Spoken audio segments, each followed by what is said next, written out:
kwereka uburyo nabikuje amadolari 28 kuri ya PayPlus. Naberetse uburyo wakora amafaranga kuri Telegram. Hariho uwabisuzuguye ariko ubwa mbere nabikuje amadolari 28 mu minsi 2, hanyuma umunsi ukurikiyeho mbikura 6,000 kuri Momo, bukeye mbikura 1,000 nacyo kuri Mobile Money.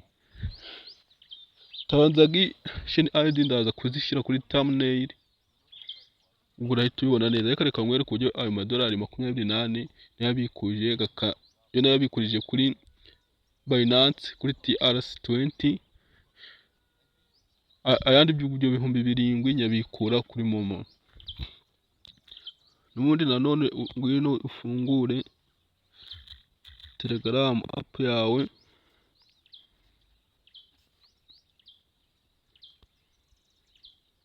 fungura Telegram,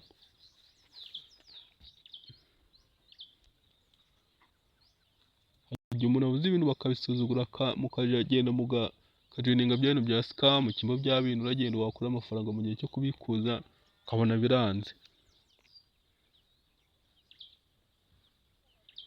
Okay,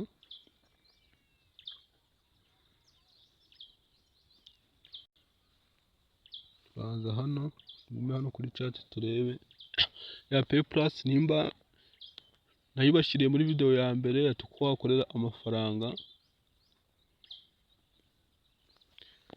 Dore ngiyi hano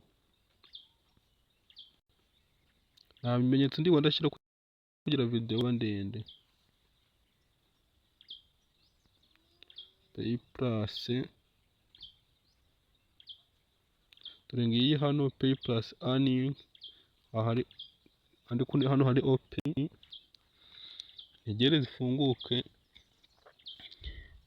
ndaza gutegereza akanya gatoya. Ntegereze,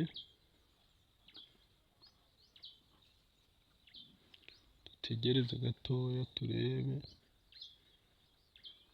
N'amafaranga nanjye nawe nubikora neza uzisetsa ndabizi.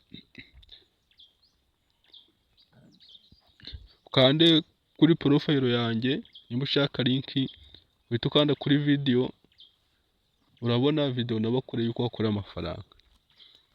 Tayari uri kubona hano ko total watched narebye ari 105, total earned amadolari S21. Ako hano hejuru kuri total balance mfite amadolari 4.20, kandi minimum yo kubikura amadolari 10. Okay, reka nze nkanda hano kuri withdraw turebe. Withdraw hano ngaha kuri amount naraje, uri kubona ko hano hejuru iri muri USDT TRC20. Naraje hano kuri amount nandikamo amadolari 20 S24. Okay, hano mpita nshyiramo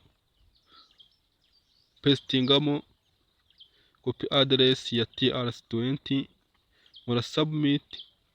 Mu gihe kitageze no ku munota bari bambwiye ngo payment was successful.